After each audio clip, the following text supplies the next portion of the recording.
Democrats also held the Senate in Virginia, as I mentioned. Both of those, the legislatures down there, they apparently hold a very small majority, but a majority nonetheless. Governor Glenn Youngkin was all about passing his 15-week abortion ban in their last legislative session. And again, he's now out in the cold by himself. So Democrats now hold these majorities in both houses in that Virginia legislature for the first time since the Dobbs ruling. So things are going to change around here. Now they hold the 1-seat majorities in both houses, 21 out of the 40 in the Senate and 51 out of the 100 in the state house. So they've got that. So Virginia State Democratic Caucus Chair Mommy Locke had this to say after they'd won the majority. She says it's official. There will be absolutely no abortion ban legislation sent to Glenn Youngkin's desk for the duration of his term in office, period, as we have thwarted MAGA Republicans' attempt to take control of our government and our bodies. And also, having won the Virginia House, they can also stop other parts of his agenda. Things grew even better for Democrats late in the night as the party won control of the state's House of Delegates from Republicans, which was a defeat for Youngkin. And now Democrats will have broad power to stop his agenda. Although, ironically, they also require his support to get their own policies passed. So I guess nothing's gonna be done for a while. Because if the Democrats follow through with making sure they block all the things that Youngkin went on his agenda, and he also is probably bitter about this whole fight that'll be coming, I really wonder what's gonna get passed that has much meaningful, I guess, thoughts behind it. So your thoughts on Virginia really fast, Trae?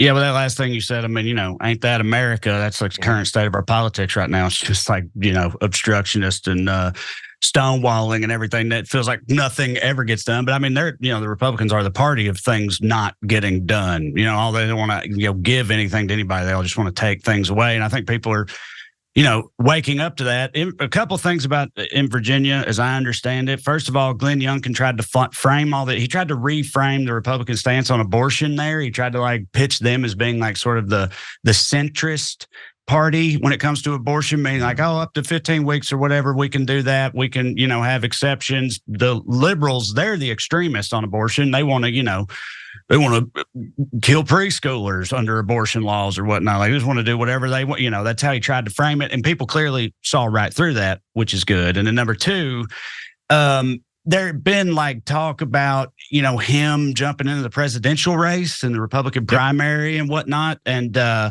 And I feel like that's kind of dead in the water now because this was sort of his pet project right here. And he got soundly defeated. So we won't have to deal with any kind of Glenn Youngkin, for the White House delusions, which I, for one, am in favor of. So, yeah.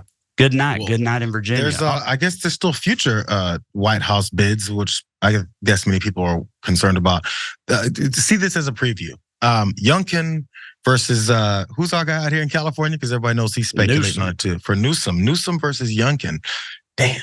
Might be something that happens in the future when things go back to the normal establishment folks running for office that look pretty much the same.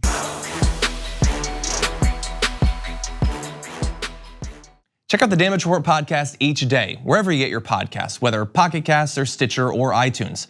You can join me as I give you the news and stories you want, with a range of co-hosts and interview guests jumping in on the fun each day. Again, that's the Damage Report, wherever you get your podcasts. And if you get them at iTunes, don't forget to rate and review. Sometimes I'll read them live on the show.